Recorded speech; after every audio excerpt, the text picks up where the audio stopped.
Hello, heroines. This is Alex. Happy Friday. I am so happy to be back with you again today with yet another interview and with Susan, who has a different approach. And I have not brought anybody in yet that does what she does.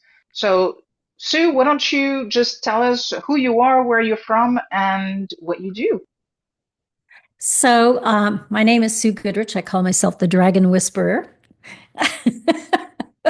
AKA the Good Witch. Got to bring my magic in here. I'm a transformational life coach. I also coach on business, but I think of myself as a designer, as I was just sharing with Alex.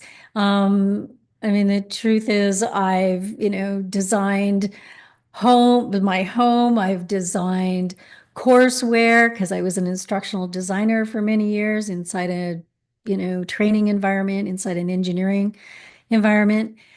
Um, and and now I often coach over business, but I also coach a lot. And the business, I know that we are the foundations of our business. So it's really about knowing who we are, like taking care of ourselves, which is the self-love piece.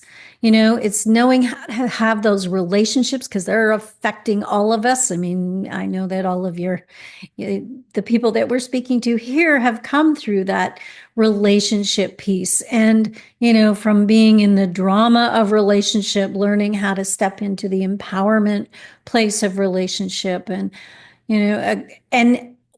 but I feel like one of the most powerful things that I know and that I've learned is about having several times through my life tapping into knowing who I am, how I'm designed, what I'm made of. And I've really been fortunate to have done this a few times in my life. But it wasn't until I discovered human design that I really began to understand how I was designed. And I see the patterns, so I see how other people are designed. So tell us, for those who are not familiar with what human design is, tell us more about that.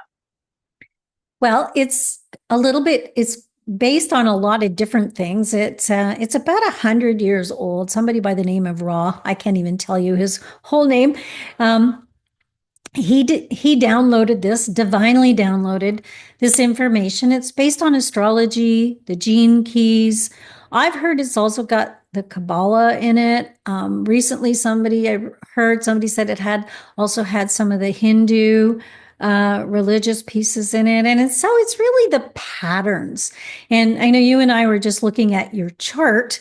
So it comes with a physical chart, that has all these numbers and codes, it looks like, and all these channels and these centers, as we call them. And when you first look at it, it's kind of like, oh my goodness, what is that? But when you begin to understand it and decipher it, I mean, we can pull out your energy type, and we can pull out, what your gifts or gates, they sometimes call them gates, but I like to think of them as gifts.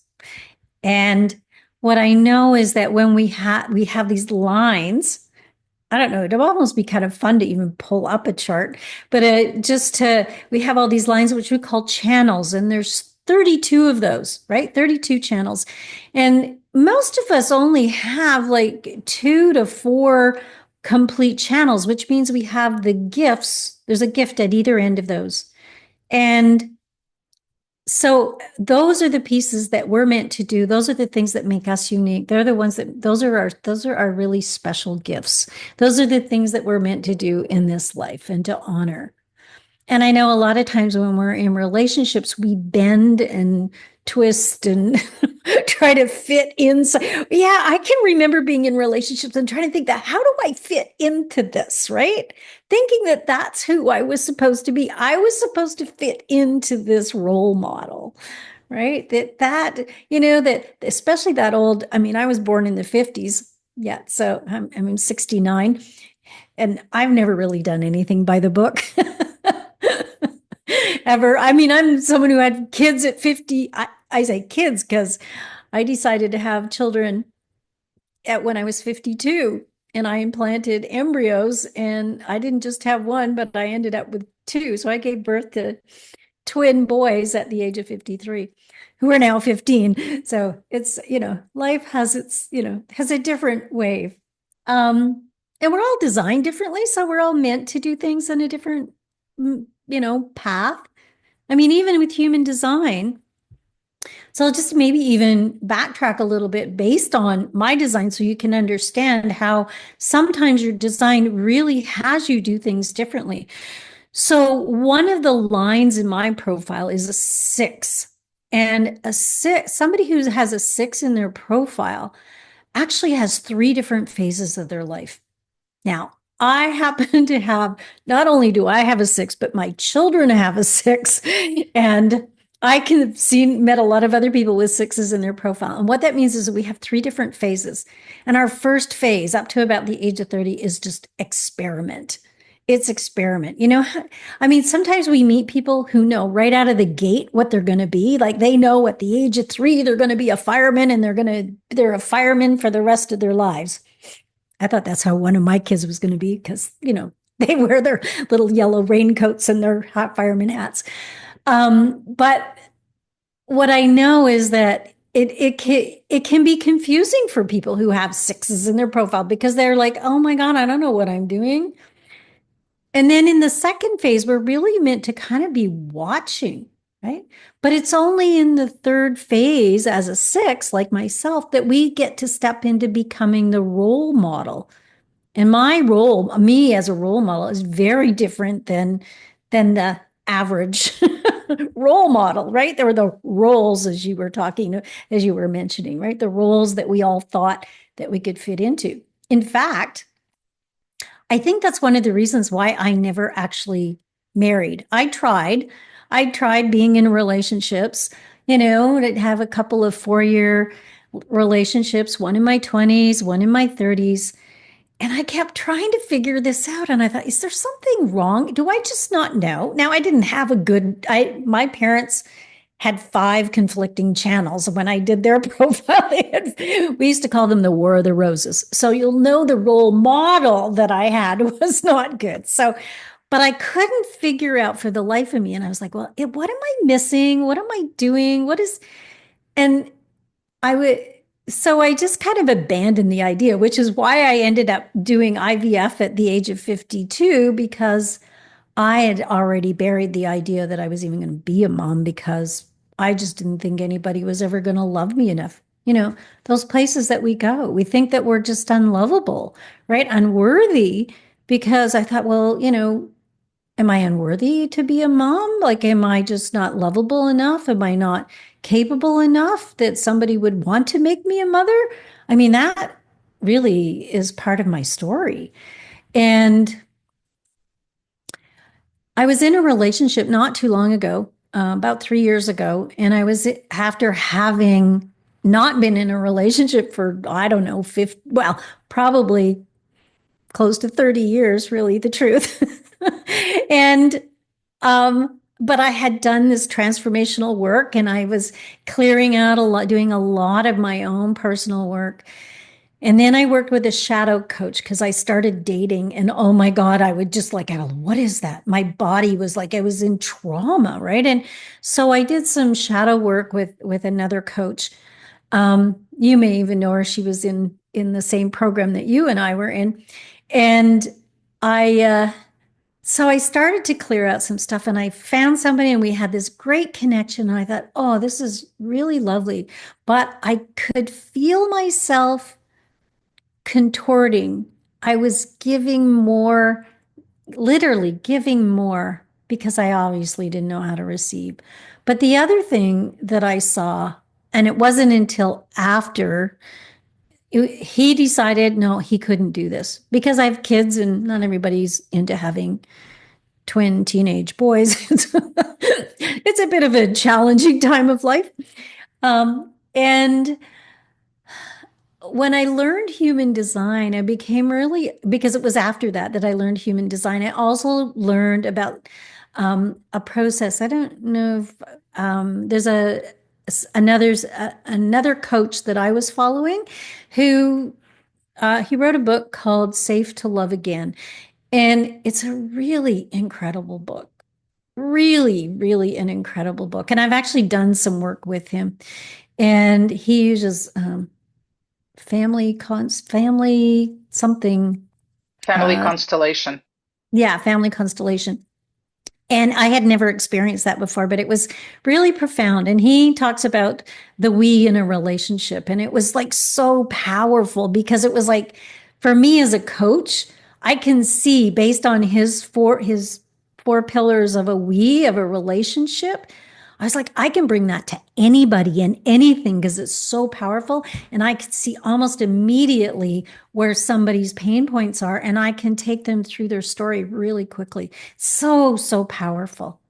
But the human design piece for me, when I had somebody doing my reading and she was telling me, oh, I've got this channel 1333, which is really the channel of the storyteller. It's the deep listener, but it's also the storyteller. But to do the deep listening, we need a lot of solitude. So if you have that channel, you may recognize you if you don't know you have that channel, you probably don't know that you need the solitude and you don't know how to take the space for it because part of us, at least I was raised this way. I don't know about you, Alex, but raised about, that we're supposed to always be there for, when we're in relationship, we're supposed to always be there and always on and helping and serving and, being on and I was like, I knew that, cleaning house was not my thing. I also have the sovereign channel. Anyways, go ahead. No, no, but I was going to say in terms of always being on, I think it's for me that's okay and that's a good thing as long as you also have those opportunities to do your own thing and to have those moments where you can do the things that make you come alive, right? And yes, and because you are a manifesting generator like I am, that we are meant to like be on and go, but we are also meant to stop Yeah. and rest and only do what lights us up.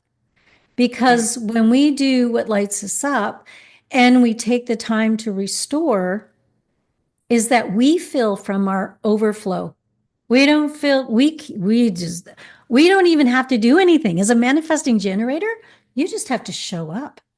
That's the truth. You just have to show up when you're overflowing, right? When you filled your bucket, right? And we're not taught that, right? We're true. just not taught that, right? We like keep working and doing, and especially when we're caring for others or sometimes in relationships, we think, oh, we're supposed to be doing this, we're supposed to be doing this, like the roles, as we talked about. Oh, my role is I'm supposed to be cooking, right? My role is I'm supposed to be cleaning. Well, I don't, for the most part, do either one of those very well. We'd always had a cleaning lady, when I grew up. I remember one day cleaning the house. My mother said, I said, oh, do you like how I clean the house? She goes, we have a cleaning lady for that, Susan. Why aren't you going out and finding yourself a job? So I learned really quickly I wasn't supposed to be doing that. Yeah. I also have the sovereign channel. So really, do queens really clean? So, but I do right now. I have to do that. I digress, but That's okay. I want to go back to what something you said before, which was that you did not know how to receive. And I think that's something that a lot of us experience, myself included. So, how does somebody who does not know how to receive, how can they change that and slowly learn that giving is one part, but the receiving part is also important? absolutely. I mean, we are meant to give first and then receive. And I've done work with somebody who actually does meditation, and I actually use her format in that, the giving and the receiving. So sometimes we really need to drop into our bodies to be able to do that because we need to be open and receptive, right? That's the thing. We need to energetically be open to receive. But I think the one thing, and one I want to tap into this because I think it's aligned.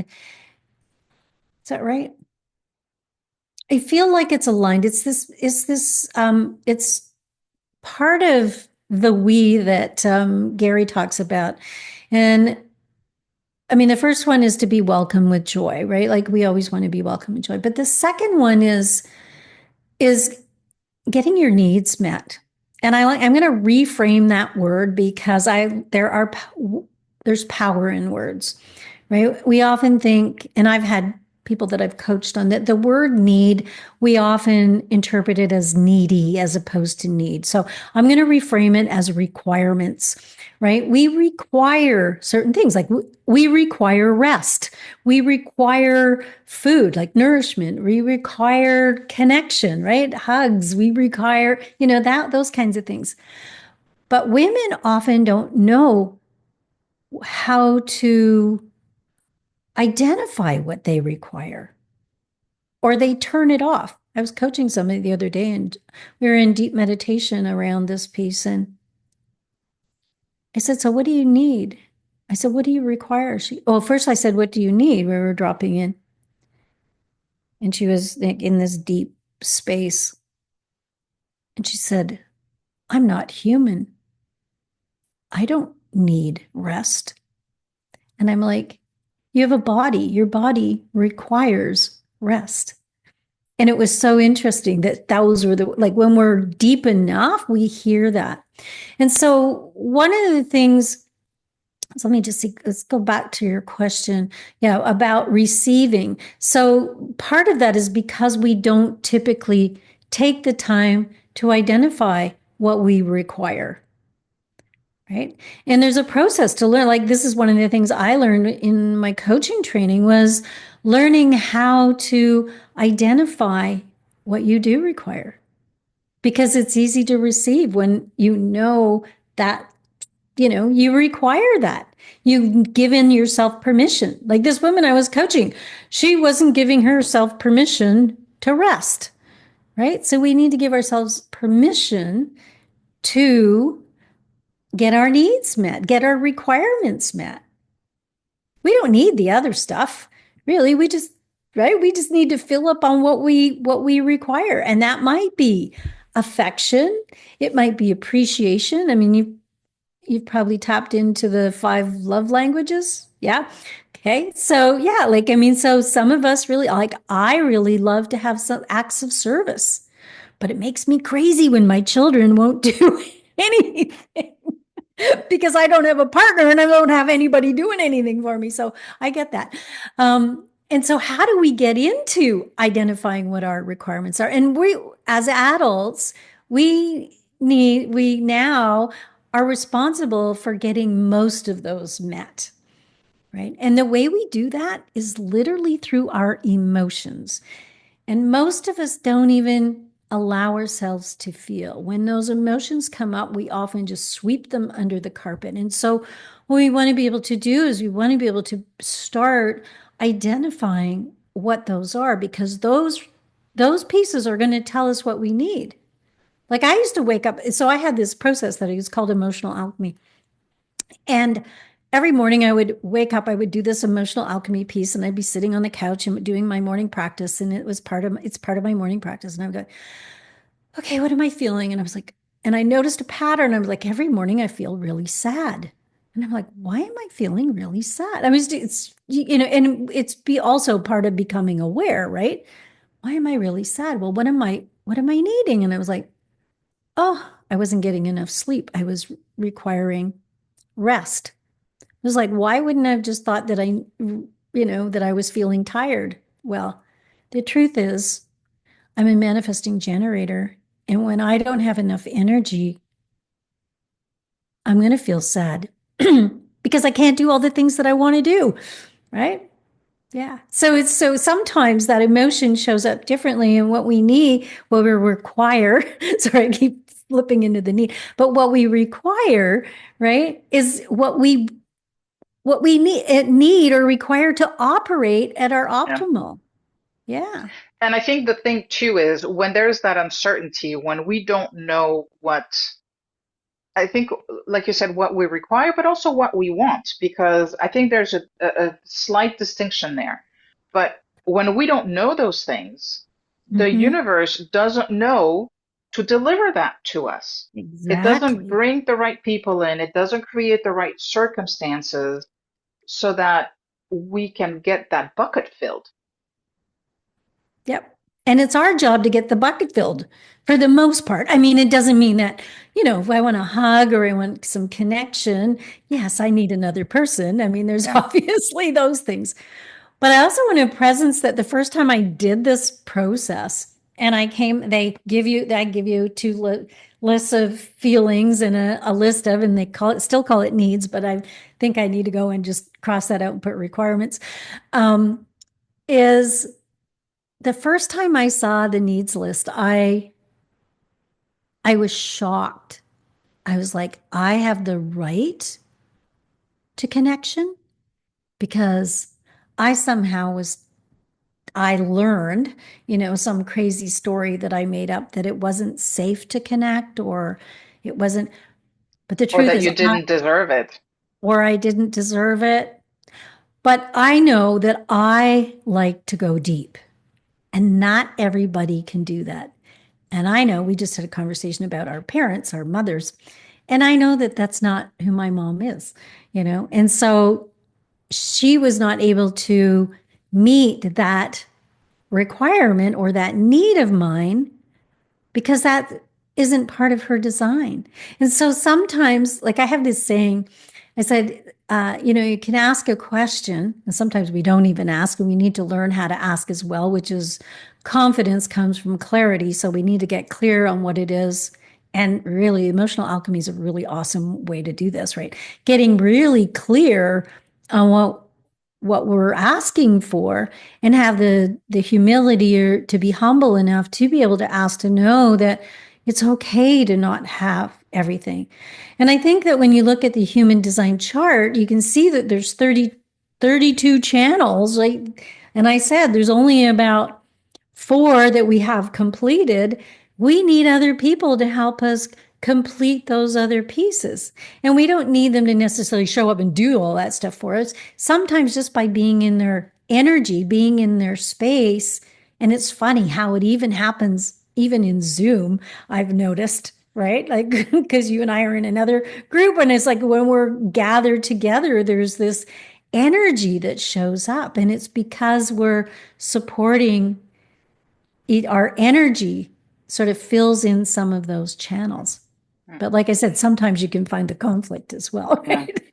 So I think I could talk to you for hours about this stuff, but I also want to release you into the wild so you can go do your magic. But what is something that you think is important for our heroines to know that we haven't really talked about yet?